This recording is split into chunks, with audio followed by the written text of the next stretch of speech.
സുഹൃത്തുക്കളെ, ഈ ഒരു വീഡിയോ നിങ്ങൾ ചുമ്മാ കണ്ടു പോവല്ലേ എന്ന് ഞാൻ പറയാം. കാരണം നിങ്ങളുടെ മുമ്പിൽ ഇപ്പൊ കാണാൻ പോകുന്ന ആ ഒരു പോസ്റ്റർ ഇപ്പൊ വായിച്ച് മനസ്സിലായിട്ടുണ്ടാവും. മട്ടാഞ്ചേരി മാഫിയ. ഈ മട്ടാഞ്ചേരി മാഫിയ എന്ന് പറയുന്ന ഈ ഒരു പേരുണ്ടല്ലോ, മമ്മൂക്കയ്ക്ക് വളരെയധികം ചീത്തപ്പേരുണ്ടാക്കിയ ഒരു പേരാണ്. സംഗതിയോടെ കിടക്കട്ടെ, എന്തുകൊണ്ട് ചീത്തപ്പേരുണ്ടാക്കിയെന്ന് മറ്റേ നമുക്ക് പിന്നെ പറയാം. പക്ഷേ ഇത് ഏറ്റവും പുതിയൊരു സിനിമയാണ് മട്ടാഞ്ചേരി മാഫിയ. ഇതിൽ അഭിനയിക്കുന്നത് മമ്മൂട്ടിയുണ്ട്, നമ്മുടെ ആസിഫ് അലിയുണ്ട്, നസ്ലിനുണ്ട്. ഈ മൂന്ന് പേരും കൂടിയിട്ടാണ് ഈ സിനിമയിൽ അഭിനയിക്കുന്നത് എന്ന് നമുക്ക് കുറച്ച് ദിവസം മുമ്പൊക്കെ വന്ന ഒരു സംഗതിയാണ്. പക്ഷേ ഇന്ന് അതിന് ഈ മട്ടാഞ്ചേരി മാഫിയ എന്ന് പറയുന്ന ഈ ഒരു പോസ്റ്റർ കണ്ടില്ലേ, ആ ബ്ലാക്ക് ആൻഡ് വൈറ്റ് പോസ്റ്റർ, ആ പോസ്റ്റർ കണ്ടപ്പോൾ ഞാൻ വെറുതെ ഒരാവശ്യമില്ലാതെ ഞാൻ അത് ചുമ്മാ ഒന്ന് സൂം ചെയ്ത് നോക്കി. ഒന്ന് എം വളരെ വലുതാക്കി തന്നെ കൊടുത്തിട്ടുണ്ട്. മമ്മൂക്കയായിട്ട് ഉദ്ദേശിച്ചിട്ടുണ്ടായിരിക്കുക മട്ടാഞ്ചേരി മാഫിയ എന്ന് കൊടുത്തിരിക്കുന്നു. പക്ഷേ എന്നെ അത്ഭുതപ്പെടുത്തിയൊരു കാര്യം, ഇതിലെ ഏറ്റവും മുകളിലായിട്ട് മൂന്ന് പേരുകൾ നിങ്ങൾക്ക് കാണാം. അതിലൊന്ന് ആസിഫ് അലിയാണ്, രണ്ട് നസ്ലിനാണ്, മൂന്നാമത്തത് മാത്രമാണ് മമ്മൂക്ക.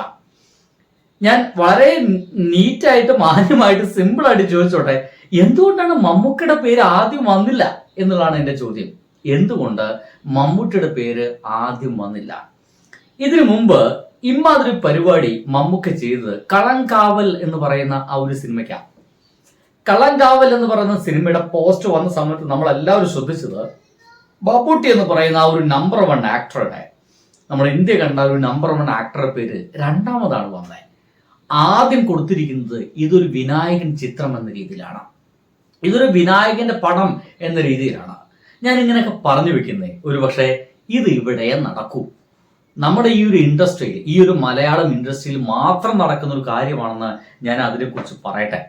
നോക്കൂ, ഒരു നമ്പർ 1 ആയിട്ടുള്ള, എത്രയോ കാലമായി അഭിനയിച്ചു തുടങ്ങിയ, ഓരോ നിമിഷവും പുതുക്കിക്കൊണ്ടിരിക്കുന്ന മമ്മൂട്ടി എന്ന് പറയുന്ന ആ ഒരു നമ്പർ 1, ഒരുപക്ഷെ ഇൻഡസ്ട്രി ഭരിക്കുന്ന രണ്ടുപേരാണ് മമ്മൂട്ടി മോഹൻലാലും. അങ്ങനത്തെ മമ്മൂട്ടി എന്ന് പറയുന്ന ആ ഒരു മനുഷ്യന്റെ പേര് സ്വാഭാവികമായിട്ടും അതിസ്വാഭാവികമായിട്ടും ആദ്യം തന്നെയാണ് കൊടുക്കുക. മമ്മൂട്ടിയുടെ പടം എന്ന നിലയ്ക്കായിരിക്കും വരിക. പക്ഷേ ഈ ഒരു പേരുകളിൽ നിങ്ങൾക്ക് ആദ്യ പേര് തീർച്ചയായിട്ടും അത് മമ്മൂട്ടിയുടേതല്ല, അത് ആസിഫ് അലിയുടേതാണ്. അങ്ങനെയാണെങ്കിൽ സുഹൃത്തുക്കളെ, ഈ പടം മമ്മൂക്കയുടേതാണോ അതോ ആസിഫ് അലിയുടേതാണോ? ഇനി ആസിഫ് അലി കഴിഞ്ഞിട്ട് നമ്മൾ എന്തായാലും ഇടത്തു നിന്ന് വലത്തോട്ടാണല്ലോ വായിക്കുക. അറബി വായിക്കുന്ന രീതിയിലല്ല മലയാളം വായിക്കുക, അല്ല ഇംഗ്ലീഷും വായിക്കും, നമുക്കറിയാലോ. സ്വാഭാവികമായിട്ട് നമ്മൾ ഇടത്ത് നിന്ന് വലത്തോട്ട് വായിക്കുമ്പോൾ ആദ്യം കാണുന്നത് ആസിഫ് അലിയാണ്, രണ്ടാമത് നിങ്ങൾക്ക് കാണാൻ കഴിയുന്നത് നസ്ലനാണ്. നസ്ലന് കഴിഞ്ഞിട്ടാണ് നിങ്ങൾക്ക് മമ്മൂട്ടി എന്ന് പറയുന്ന മനുഷ്യന്റെ പേര് കാണാൻ കഴിയുന്നുള്ളൂ.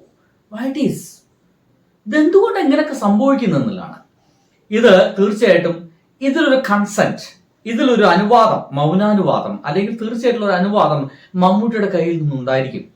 നോക്കൂ, മമ്മൂട്ടി എന്ന് പറയുന്ന മനുഷ്യൻ താൻ ഈ ഇൻഡസ്ട്രിയിൽ ഒരു നമ്പർ 1 അഭിനേതാവെന്ന് അദ്ദേഹത്തിന് അറിയാം, നമുക്ക് എല്ലാവർക്കും ബോധ്യമുണ്ട്, കേരളത്തിന് പൊതുവേ ബോധ്യമുണ്ട്. ഈ അടുത്ത കാലത്ത് ഒരു ചെറിയ പ്രശ്നത്തിന്റെ പേരിൽ നമ്മുടെ മുഖ്യമന്ത്രി അടക്കം, നമ്മുടെ ചരിത്രത്തിൽ, രാഷ്ട്രീയ ചരിത്രത്തിൽ മുഖ്യമന്ത്രിയാണ് പിണറായി വിജയൻ അടക്കം മാപ്പ് പറയാന ഒരു വ്യക്തിയാണ് മമ്മൂക്കയോടാണ് മാപ്പ് ചോദിച്ചത്. ആ ഒരു വ്യക്തിയുടെ പേര് മൂന്നാമതായിട്ട് വരണമെങ്കിൽ ഇതിലെന്താ സംഭവിക്കുന്നതിലാണ്. ഞാൻ ചുമ്മാ ആ മട്ടാഞ്ചേരി മാഫിയ എന്നുള്ള എഴുത്ത് നോക്കുമ്പോൾ, നമ്മുടെ നിങ്ങൾ ആരെങ്കിലും കൊച്ചിയിലേക്ക് ഫോട്ടോ വെച്ചിലൊക്കെ പോയിട്ടുണ്ടെങ്കിൽ അവിടെ ചില ബിൽഡിങ്ങിലും മറ്റൊക്കെ ഉള്ള ഒരു പഴയ റൈറ്റിംഗ് സ്റ്റൈലിലാണ് ഇത് എഴുതി വെച്ചിരിക്കുന്നത്. ഇതിലേക്ക് നോക്കിക്കഴിഞ്ഞാൽ നിങ്ങൾക്ക് കാണാൻ കഴിയുന്നത് ഒരു ഒരു ഡോഗിനെ കാണാൻ കഴിയും, ഒരു പഴയ കാറും കാണാൻ കഴിയും, ഒരു റെട്രോ ഒരു പഴയ കാറ് നിങ്ങൾക്ക് അവിടെ കാണാൻ കഴിയും. പിന്നെ കുറച്ച് നീണ്ട വഴികളാണ്. ഇവിടെ വീണ്ടും ഇപ്പുറത്തേക്ക് വന്നു കഴിഞ്ഞാൽ ആദരാഞ്ജലികൾ എന്നാണ് എഴുതി വെച്ചിരിക്കുന്നത് തോന്നുന്നുണ്ട്. അത് തന്നെ ആയിരിക്കണം. ഒരു മനുഷ്യന്റെ ഫോട്ടോ കാണുന്നുണ്ട്, അത് ആരാന്ന് നമുക്ക് വ്യക്തമല്ല. ഇപ്പുറത്ത് ഒരു കുപ്പിയുണ്ട്, ഒരു ഗ്ലാസ്സും ഉണ്ട്. ഒരു വീടിന്റെ ഒരു തിണ്ണ പോലെയൊക്കെയാണ് അത് കാണാൻ സാധിക്കുന്നത്. മട്ടാഞ്ചേരി മാഫിയ എന്നൊരു എന്താ പറയാ, ഒരു കവാടത്തിന്റെ മേലെ എഴുതി വെക്കുന്ന മാതിരി മട്ടാഞ്ചേരി എന്ന് എഴുതി വെച്ചിട്ടുണ്ട്. ഡയറക്റ്റ് ചെയ്യുന്നത് ഖാലിദ് റഹ്മാനാണ്. നമ്മുടെ മുമ്പിലേക്ക് ഇത് എത്തിക്കുന്നത് ബി രാകേഷ് ആൻഡ് ഖാലിദ് റഹ്മാൻ കൂടിയിട്ടാണ് ഇത് പ്രൊഡ്യൂസ് ചെയ്യുന്നത്. റൈറ്റേഴ്സ് നിയോഗ് കൃഷ്ണയും സറഫു സുഹാസും തൻസീഖ് അബ്ദുൽ സലീം കൂടിയിട്ടാണ് ഇത് നമ്മുടെ മുമ്പിലേക്ക് എഴുതി തിരക്കഥെഴുതി അവതരിപ്പിക്കുന്നത്. സുഹൃത്തുക്കളെ, ഞാനിതൊരു എക്സൈറ്റ്മെന്റിന്റെ പുറത്താണ് പറഞ്ഞു പോയത്. ഇങ്ങനെയുള്ള ഒരു നടൻ എൻ്റെ പേര് മൂന്നാമതൊക്കെ മതിയിടോ എന്ന് തീരുമാനിക്കപ്പെടുക. സിനിമയ്ക്കാണ് പ്രാധാന്യം, അല്ലെങ്കിൽ നമ്മളെപ്പോലുള്ള ആക്ടേഴ്സിനൊന്നല്ല. ആക്ടേഴ്സ് ആരും ചിലപ്പോൾ ചെയ്തു കഴിഞ്ഞാൽ അതൊരു നമ്പർ 1 ആയിട്ട് അവിടെ കിടക്കും. ഉദാഹരണത്തിന് ഡ്യൂഡ് എന്ന് പറയുന്ന വേഷമുണ്ട്. വിനായകൻ ചേട്ടനാണ് ഡ്യൂഡ് എന്ന് പറഞ്ഞ വേഷം ആട് 3യിലും ആട് എന്ന് പറയുന്ന സിനിമയിൽ ചെയ്തത് വിനായകൻ ചേട്ടനാണ്.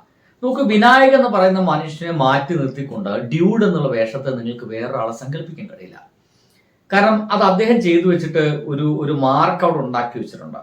അതിനപ്പുറത്തേക്കുള്ള വേറൊരു നടനെ അവിടേക്ക് കൊണ്ടുവയ്ക്കുക, പ്ലേസ് ചെയ്യുക എന്ന് പറയുന്നത് വളരെ പ്രയാസമാണെന്ന് പറഞ്ഞ പോലെ ഏത് കഥയും ഏതെങ്കിലും ഒരാൾ ചെയ്തു കഴിഞ്ഞാൽ അത് നമ്പർ 1 ആയിട്ട് നമുക്ക് ഫീൽ ചെയ്ത് കഴിഞ്ഞാൽ പിന്നെ അവിടത്തേക്ക് വേറൊരാൾ വരില്ല, വേറൊരാളെ നമുക്ക് അവിടെ പ്ലേസ് ചെയ്യാൻ കഴിയില്ല എന്നതാണ്. അതുപോലെ തന്നെയാണ് ഏതും. അതുകൊണ്ട് ഒരു അഭിനേതാവ് എന്നതിനേക്കാൾ നമ്മുടെ നാട്ടിൽ പലപ്പോഴും കഥകൾക്കാണ്, ഏറ്റവും നല്ല തിരക്കഥകൾക്കാണ് വലിയ പ്രാധാന്യം. ഈ അടുത്ത കാലത്ത് ഇറങ്ങിയ സിനിമകളൊക്കെ നോക്കിക്കഴിഞ്ഞാൽ തിരക്കഥയാണ് ആ ഒരു സിനിമയെ കൊണ്ടുപോകുന്നത്. അഭിനേതാക്കളൊക്കെ നമുക്ക് ആവശ്യമാണ് എങ്കിലും തിരക്കഥയാണ് ഏറ്റവും പവർഫുൾ ആയിട്ട് നമ്മുടെ മുമ്പിൽ നിൽക്കുന്നത്. എനിക്ക് ഇഷ്കിദാണ്ടമായാലും അതിനുശേഷം ഇറങ്ങിയ കാടുമായി ബന്ധപ്പെട്ട് തന്നെ ഇറങ്ങിയ സിനിമയുടെ പേര് ഞാൻ മറന്നുപോയ നല്ല മറവിയുണ്ട്. ആ ഒരു സിനിമയായാലും നമുക്ക് മനസ്സിലാക്കാൻ കഴിയുക തിരക്കഥയാണ്.